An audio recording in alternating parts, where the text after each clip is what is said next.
Welcome to this week's episode of the Real Wealth Podcast, and in this episode it's a solo episode, just me today, and I'm going to be talking about the impacts on the new Labour government for business owners and specifically for property and property investors.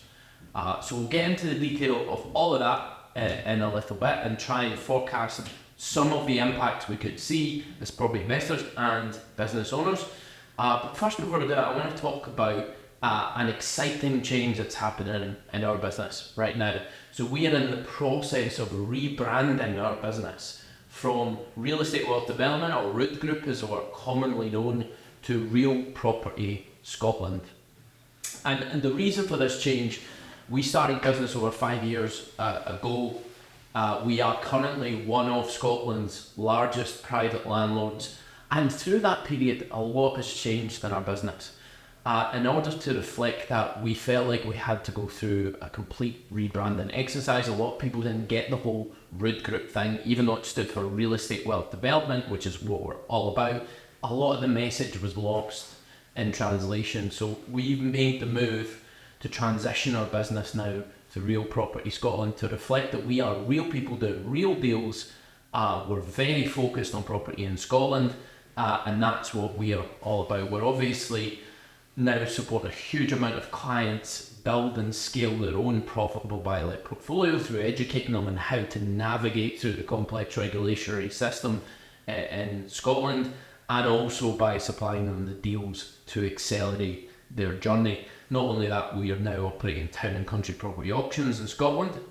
And we have our brand, We Buy Home Scotland, that brings that all together and acts as a vehicle to provide all those below market value deals. So we felt that the umbrella of the business had to change, and as such, we've changed our brand. So just a bit of a heads up on that, you're going to see a lot of social media content from us over the next few months talking about the rebrand.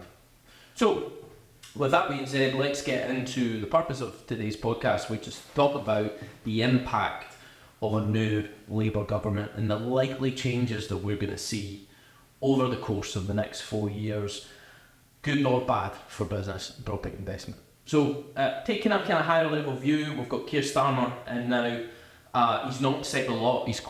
He's been quite quiet, as you would expect a lot of these leaders to be. But are we going to see big changes? Given that Labour's simple slogan was all about change, they won by a landslide victory. It was very clear that the UK needs serious change following the challenges that we've had with the Conservatives and during COVID. Everybody's ready to see real progress and real change, and the hope is that the Labour are going to do that. So are we expecting big change? I think the short answer is more than likely no. Having been through their manifesto and a lot of the things they're saying, I don't think we're going to see any radical changes across the board. There are some specific areas of concern and maybe some opportunities along the way for business owners and property investors. But are we likely to see huge swinging changes? Probably not. Keir Starmer is quite a centrist. He's managed to weed out a lot of the lefties in his party. He's nothing like we would have seen with Corbyn.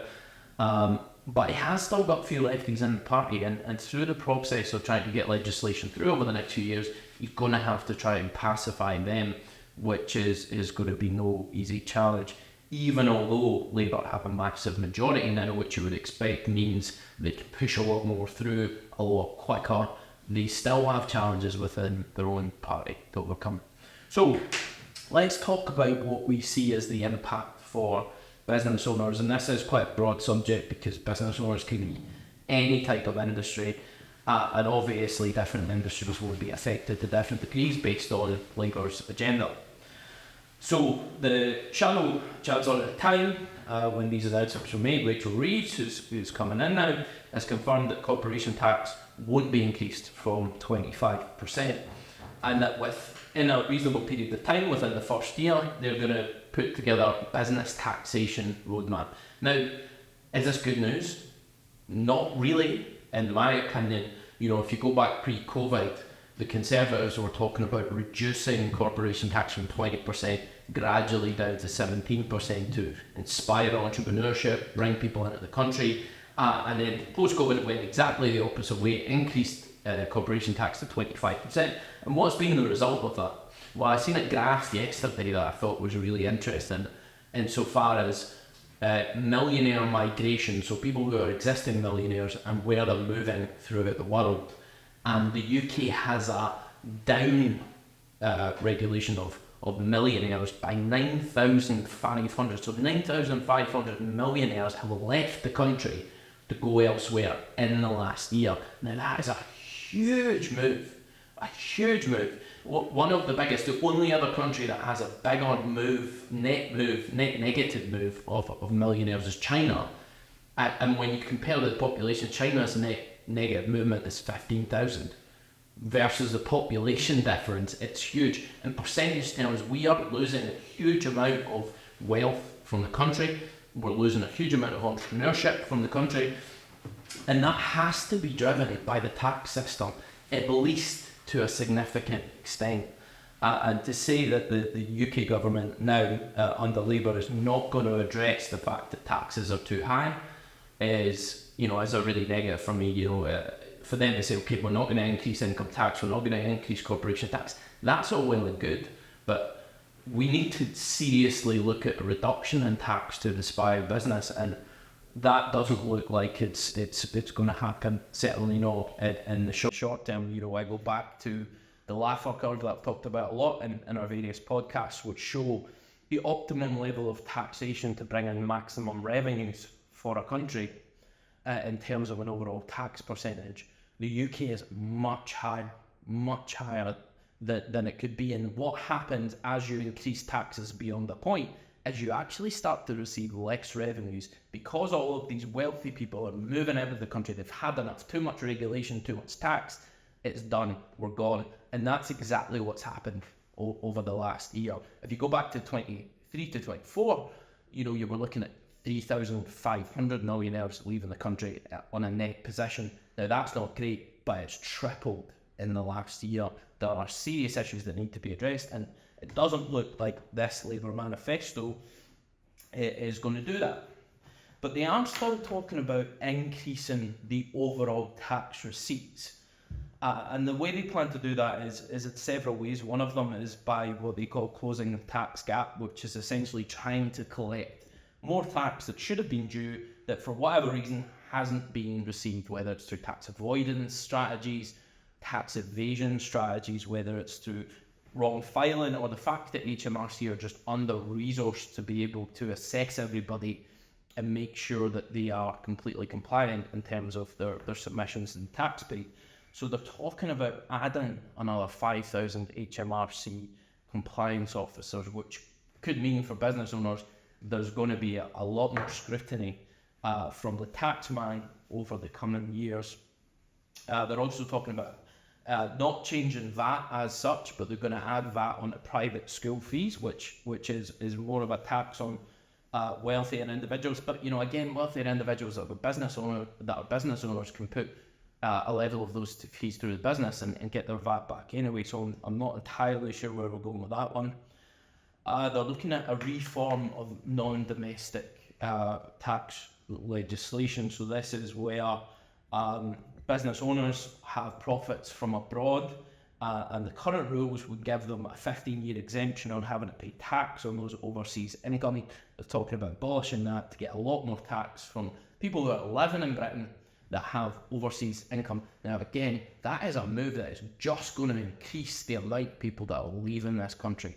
Like when I go back to that graph, the 9,500 millionaires that have left the country in the last year, a lot of them are going to devise up 6,700 millionaires over the course of the last year because of the tax regimes, because of tax rules, and the fact that they can live a very lavish life on a minimal tax burden. So again, none of this stuff sounds particularly positive for me. They're talking about an energy profit levy, which has been on the radar for a while now. So essentially a windfall tax for the oil and gas companies. And they're going to use that to fund their green prosperity, and I think that is probably one of the bigger concerns. Obviously, Labour need to address plans for improving overall green energy efficiency of of our energy networks, that's a given, but they are likely to go down a route which is going to be very heavy on that. And ultimately, it sounds to me like that's going to increase the obligations on business owners, and particularly in the construction industry.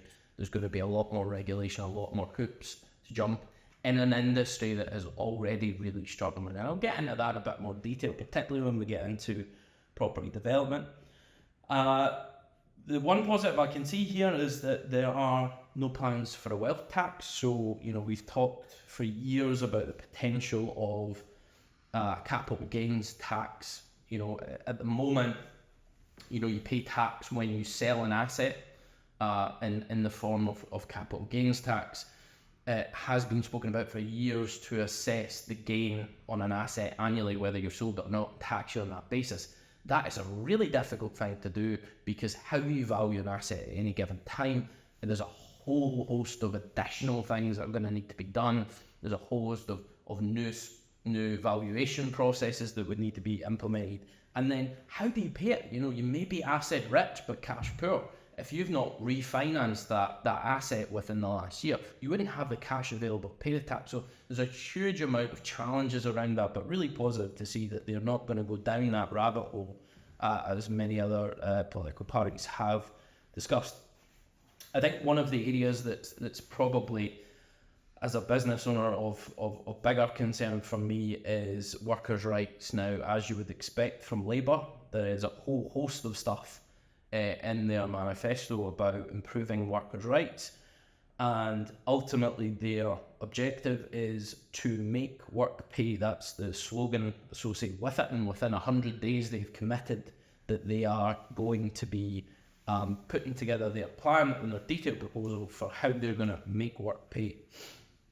And some of the things that are discussed is they are trying to remove any distinction between employees and worker status. Effectively trying to give people that are, perhaps not defined as employees full protection. They want to withdraw that barrier, and effectively you could see people that are working on a subcontractor basis with your business for a longer period of time. You could essentially see them as being classed as employees, and then they're given the rights that a standard employee would have, including unfair dismissal. So there's potentially some challenges. Again, that to me is more of an issue when you look at the construction industry, where you need to take on an influx of additional guys for long-term, large-scale developments. And these people are going to be working with you for a period of time. They're technically self-employed, but they're working exclusively for your company for a long period of time. You can see them being given a lot more rights as an employee. So it's going to hit the construction industry really hard. Unfair dismissal protection. Now, this is a big concern for me as well, because as any business owner knows, there are always challenges with hiring staff and getting the right people that you need in the right roles. And for me, that has been one of the biggest challenges we've had in building our business over the last few years. So at the moment, employees don't have the same level of protection as a long-term employee until they've been with the company for 2 years. So it gives you a bit of time to go through a probationary period, assess people, make sure they're the right fit for the business, make sure you're the right fit for them, weed out any issues that you're going to have with employees over the long term. It looks like Labour are looking to get rid of a lot of that protection for the employer, insofar as unfair dismissal could apply immediately day one. And then we need to understand where that aligns with the rest of the labour rights that employees have over 2 years, redundancy, etc. So there's still a bit of information missing to really fully understand that, but it's very clear that they are planning to increase workers' rights, which ultimately erodes, as business owners and employers, our rights. National minimum wage, they're looking to increase the national minimum wage. Now, obviously, we've seen an increase of that recently, and I know a lot of small business owners are really struggling with those increases already. So to hear that Labour are going to look at increasing that further is a bit of a concern. They're looking at getting rid of 0-hour contracts. They're looking at repealing some of the restrictions that currently exist on trade unions and their activity, certainly around strikes. So we could see that trade unions become more powerful again through Labour. Ultimately, for me, this is one of the areas that is likely to be the biggest impact for a lot of business owners, especially when you have a lot of employees and a lot of kind of cyclical work where you need to bring in a bunch of extra employees for busy periods, where you're working, to tight margins, and you have low wage workers. The margins are likely to get even tighter, and the workers' rights are looking to get even bigger. Then we get on to immigration for business owners. So, obviously post-Brexit, I've seen a lot of businesses struggle. I think the one that was drawn to my attention was business owners that had big logistics firms, because they were just struggling to get HGV drivers. A lot of those guys had come from Europe. All of a sudden, those workers were no longer available, and they had to look elsewhere for those workers. The expectation, I think, for a lot of people after Brexit was that immigration was going to come down, but it's not. It's clear it's not. Our net immigration in the UK was around about 750,000 last year, so huge increase. And we'll talk about that in the context of the housing plans, because when you think about 750,000 extra people coming in the year in terms of a net immigration, where are you putting them all? And we see that on the ground every day as property investors. So I'll speak a bit more about that when we get to the property investment section. But ultimately, Labour's plan is to look at a points-based immigration system that works for workers and businesses alike. That kind of suggests that they're not talking necessarily about major structural changes, but they are focused on upscaling the local labour force in order to provide a smaller or less significant reliance on immigration for us to plug the gaps. It has to be said, I'm concerned about this. If you look at the statistics of the people in the UK that are on the benefit system, since COVID, it's went up by 1 million. There's an extra 1 million people on universal credits post-COVID than there was before, because people through that period got used to not working, and they didn't want to go back to working. As a result of that, the benefit system has been hit massively. So there's going to be a huge job to do for the Labour government to try and inspire all those people to get back in work. And I think training in and of itself is not going to cut it. So, as business owners, we need to have efficiency in our workforce. We need to have people that are here, willing, ready to work. And unfortunately, the UK population has gone backwards post-COVID because the work ethic has been drained out of us over the last few years. So you can see why a lot of businesses have to focus on the immigration of workforce to get stuff done, to keep the economy moving forward. So, big challenges for Labour in achieving what they're trying to do with immigration. They want to obviously cut the level of net migration. There's a whole bunch of reasons why that's a good thing. There is also a huge bunch of reasons why that isn't great, because we have an aging population. The baby boomer phase are all getting to retirement at the moment. So there's a serious gap in our workforce, and we have to find a way to do that. If you combine that with increase in the people in universal credits and the unwillingness to work, then you've got a recipe for disaster and a challenging environment for business owners to get good employees. I've seen myself as a business owner the level of entitlement increasing, in people coming in, a reluctance to work and graft to the level. And there's also a generational thing there. I don't think it's unfair to say that the newer generations of employees coming in, your 21, 22-year-olds coming into work for the first time, they don't have the same approach to things certainly as I did as 21, I was so thankful for the opportunity to get my corporate career. I put in the hours, I worked extra, I delivered for my employer to make sure that I was going to be getting on the next ring of the ladder as quickly as I could. I've not seen that level of hunger from any of the younger generation coming in over the last few years. There seems to just be a higher level of entitlement. So there's a whole bunch of challenges, I think, here as business owners on the workforce.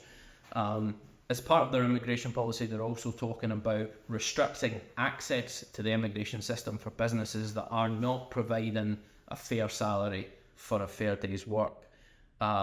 What that means in detail is hard to tell, but obviously they're talking about minimum wage laws and not trying to circumvent that through a lot of the games that business owners can play.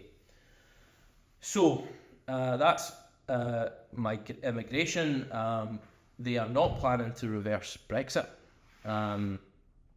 It's not said a huge amount about that, but there is no intention. They are looking to cooperate with the EU to a higher degree, but obviously there are frictions and barriers in place now post-Brexit. And I think that the last thing I want to mention on the business front is the monetary policy. Obviously that's set by the Bank of England, not the government. So in terms of this objective to keep inflation down at 2%, and we hope to see interest rates reducing gradually, as we go forward, that's unlikely to be affected by the government change as it's a separate body. So overall for businesses, I don't see a huge amount of positives going forward. The only positive for me, I think, is Starmer has been taking advice from Tony Blair, which is a good sign because it suggests the type of Prime Minister that he's going to be, and we at least can have some hope from that situation that we're not going to see things get dramatically worse through this period. However, they're not dealing with the significantly high tax burden that we have in the UK. There's nothing here to me that addresses the fact that a huge amount of our wealth and entrepreneurs are leaving the country because they've just had enough. Workers' rights are going to be strengthened. Immigration is going to have, they're going to aim to reduce that, and they're likely to put a few more barriers in place in terms of bringing in the necessary labour that we need because the numbers just don't add up.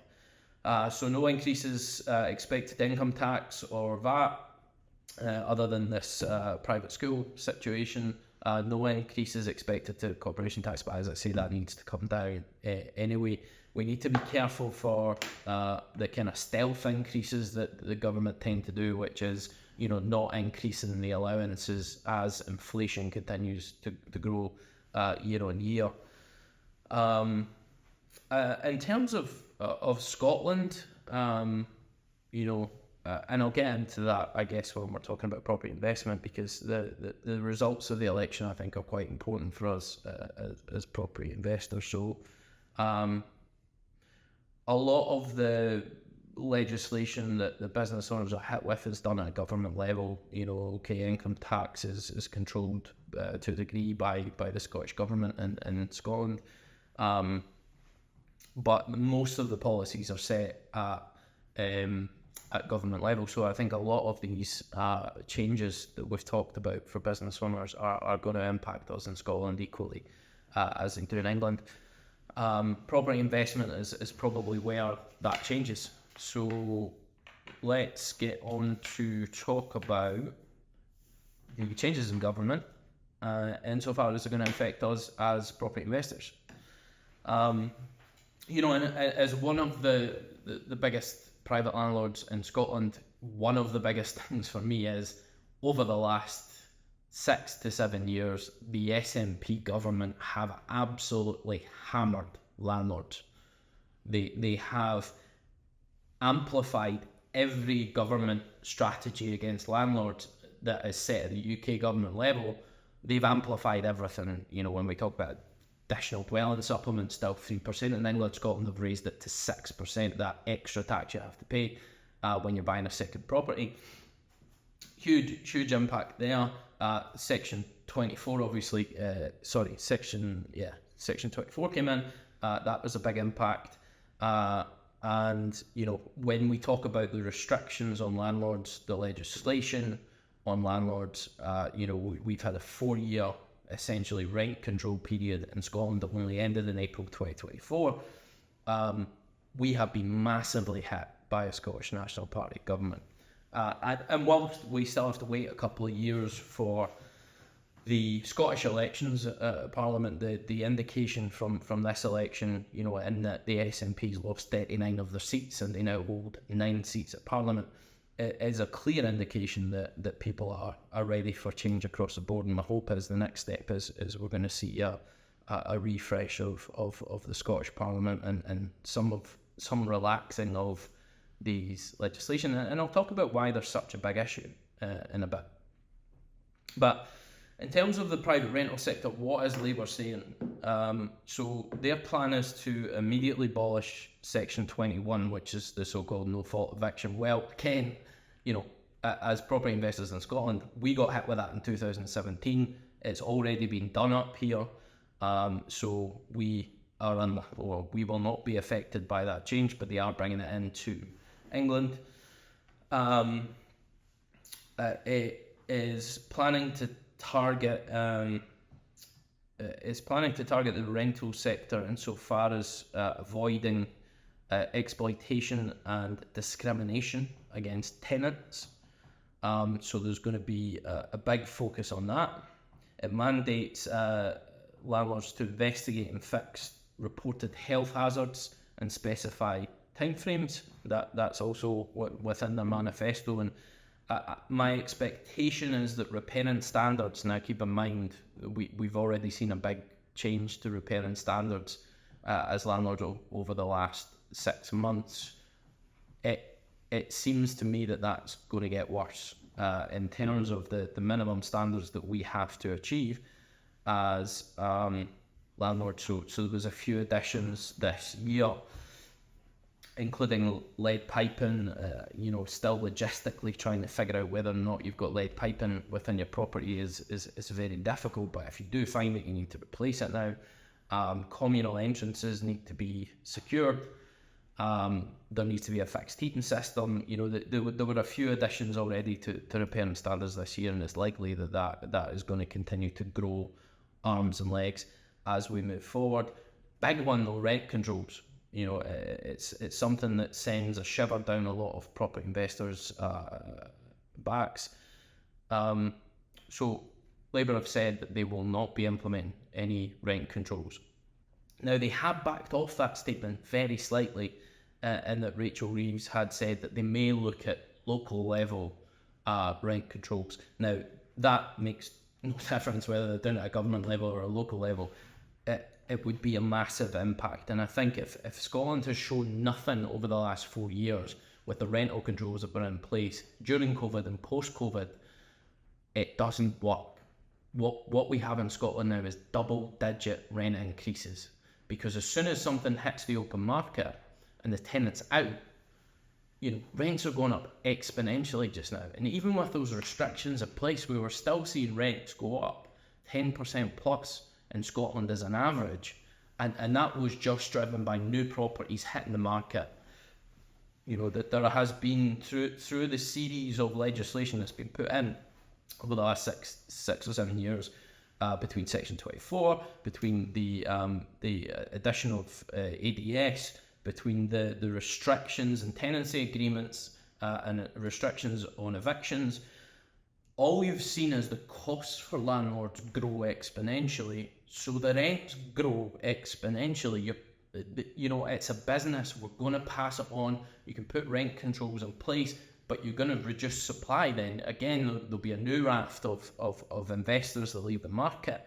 So we've already got a massive undersupply of housing, a massive undersupply of the needed rental property on the market, and any significant rent controls is going to make that considerably worse. So I think Scotland's been a clear indication that doesn't work, and that it can only make a really bad situation even worse. At the end of the day, All of these restrictions have led to one thing, which is a significant increase in rents and a significant decrease in the amount of properties that are available in the rental market, which is, as property investors that have managed to navigate all these rules, great for us. We have big supply, low demand, and we can get higher rents. But it's not good for the economy in the long term. And the other thing you would see with rent controls is the lack of employees' ability to be transient, so to move for work throughout the country and have the flexibility that the country needs to be able to grow economically. Because if you're in a rent control property and you've got really low rent, you can't afford to go and buy somewhere else in the new market. You can't afford to go somewhere else and rent. So what it leads to is people's unwillingness to move from where they are, and that can damage the economy in the long term. So I don't think they're going to do anything with rent controls. I think it'd be a terrible move. And I think what they need to look at instead is rationalising some of this legislation that they've put in. The other thing for landlords that was a big focus that the Conservatives dropped was the EPC targets. So there was targets in place by 2025 to reach an EPC rating of C in your properties. This is even harder in Scotland because we've got quite a lot of old properties that are energy inefficient, that is difficult to get retrofit these new more economic heating solutions. To get EPCs up is going to be a big challenge, but I think it's going to be a big focus for Labour, so I wouldn't be surprised if that EPC target comes back over the next few years. But it's also going to have to be accompanied by significant government grants to get the job done. Otherwise, we're no way that we're achieving this EPC target, and all that's going to happen again is that there's less supply in the rental demand. There's less supply in the rental stock, and the situation continues to snowball. So in terms of tax, ADS, LBTT, those, to a degree, those things for property investors are controlled at the Scottish Government level.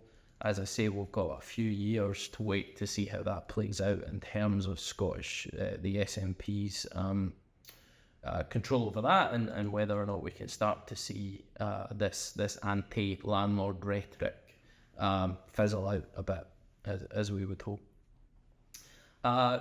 They're also planning to get an extra 40 million from increased stamp duty on house purchases by non-UK residents. Obviously, this has been a big issue for locations like London, where there's a huge amount of foreign nationals coming in and buying up all the property. So they're planning on putting an increased stamp duty on those guys buying those second properties, which is going to help fund a lot of these green energy incentives green energy initiatives that they're planning to put in place. So short term for us as Scottish property investors, I don't see a huge amount of change.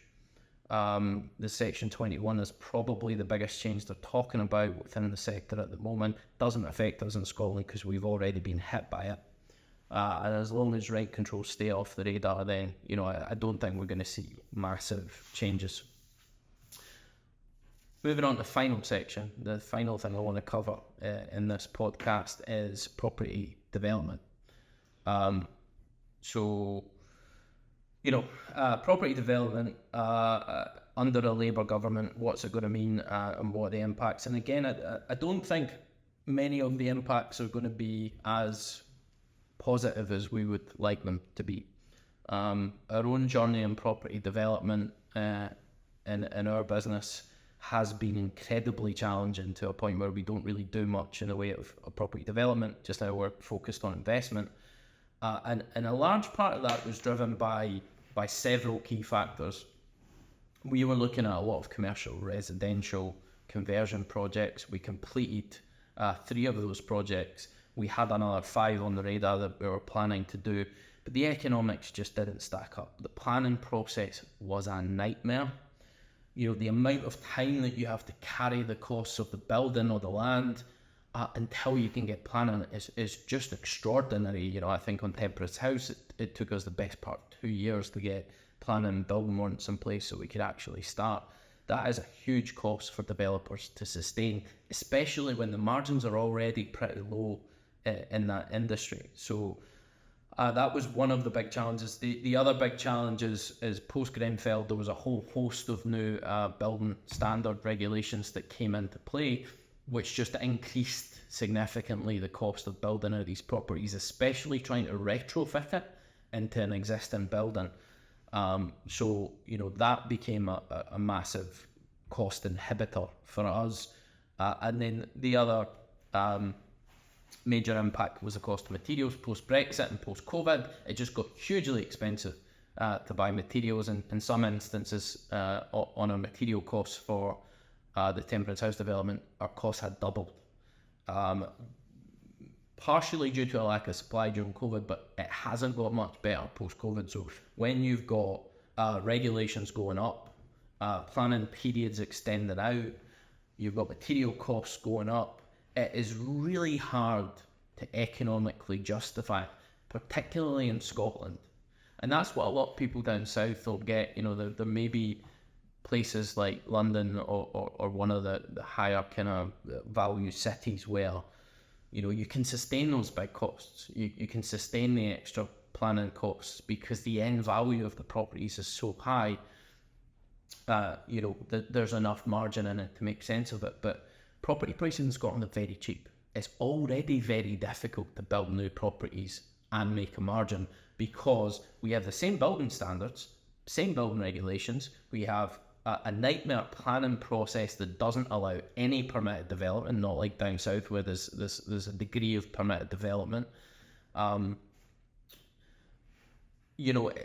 economics of building and developing in Scotland are extremely challenging, and then you're hit by relatively low end values. So for us, we just can't make sense of it as a business. We're focused on Scotland. We want to develop in Scotland, but how do you do that when all of the economic factors just don't stack up? Unless you're very hands-on in your development or you're getting the benefits of a massive scale, it's the guys in the middle that can't really make the numbers work, and that's what we're missing in terms of hitting these new housing targets. So that's kind of my broad overview of why we don't do very much property development anymore, particularly in Scotland. Massive challenges for me in hitting these new home targets. In terms of Labour's manifesto, they're planning to build 1.5 million houses over the lifetime of the Parliament, which, broadly speaking, we're talking about 300,000 houses per year, which has been the target for the government for the last 10 years plus. Have they ever hit it? No. The average amount of houses we built in that period are only about 180,000, so we're way off target. And when you think about not only an increase in population, but a net migration figure of 750,000. Where are all these people going to live? We need these people in the country to grow the economy. We need an increase in population to account for the fact that baby boomers are all getting to retirement, but we just don't have the capacity to be able to house them. And we've got an incredibly complex planning system, very little permitted development, none in Scotland. How do you make sense of it all is a challenge. So the target 300,000, it's never been hit, unlikely to be hit in the short term with the dynamics that we have without significant change. And there's nothing I can see in this manifesto that suggests we are going to see significant change along the way. So their plan is, broadly speaking, to look at a lot of brownfield sites. It is committed to protecting the Greenbelt, but it does concede that there is this kind of grey belt area where they would look at developing. And they're looking at extending certain urban areas and creating a variety of regeneration projects along the way. It says that they will implement multiple solutions to unlock building of homes affected by the nutrient neutrality without weakening environmental protections. I don't know what that means, if I'm honest. But broadly speaking, it looks like, they are trying to access more areas to allow development. what we really need in this country is a massive reshape of the planning system, where developers have the option to expedite planning by paying a bigger fee. So planning development planning offices can be extended, they can have more staff. It seems to me as the obvious way to move it forward, but that's not the sort of thing that they're talking about. We should have a much bigger broadening and implementation of permit development, where you say, if you put in a planning application in these areas at this specification, you are pretty much guaranteed that you're going to get planning on it. It massively reduces the risk and time frame for developers. It's not a very attractive business to get into just now, property development. So there needs to be more incentives to help guys get there. So they are going to push a lot of net zero initiatives, which again, for me, is just going to increase the costs of development. It's going to increase the gap in terms of profitability of these projects. They're talking about putting in potential penalties for overruns on green construction projects. They're talking about putting in more compliance in terms of environmental regulation, all of which is focused on Great British Energy and the drive towards more green and efficient energy.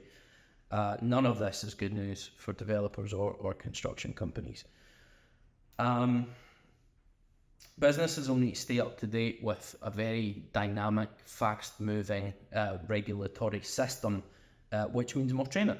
It means more time away from construction, more time away from site, to understand regulations, to keep up to date with it, and to get in touch with green construction practices. So again, more cost for developers in a very inefficient situation already.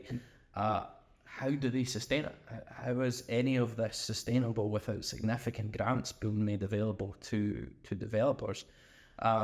Labour is committing to update the national policy planning framework, providing more funding, more officers, and this is all going to be paid for by that increase in non-UK residents buying property and having to pay an additional stamp duty. So they are talking about putting more money into the planning department, but for me this doesn't go anywhere near far enough in addressing the significant challenges we're going to have in providing the new homes that are needed. It just doesn't make sense. So for me, property development, I don't see any positive signs there that is going to make that a business model that we are in any way interested in getting back into. Property investment, I don't see massive changes, particularly at the moment for us in Scotland. As I say, that Section 21 change is the biggest one, and we've already been hit with it in Scotland, so we are all good there. There's a lot of green energy efficiency initiatives from the Labour government, so maybe the CPC thing comes back. Rent control's not looking likely. And overall for business, I think there are some new challenges that are going to face us in terms of worker rights, in terms of immigration, if your business relies on that. But it's looking unlikely that we're going to get any reprieve on the tax rates, which for me is going to make the situation worse. You know, we've had 9,500 millionaires leave in the last year and go elsewhere because our taxes are too high, because our regulatory system is too complex. It needs to be addressed, and none of this does it. So a little bit less positive than I was hoping for. Like I say at the end, it's at the start, it's unlikely to be radical change, but you know, we need radical change. That's why Labour have been voted in, and otherwise the UK will get progressively worse by default, in my view. So yeah, I'm not massively enthused by this change in government. Had hoped for big change in the positive, and for me, I think, you know, there's not a lot to get hopeful for over this manifesto. So that's all from me this week. I've been Alex Robertson. This has been the Real Wealth Podcast, and thanks for joining us on this wealth journey.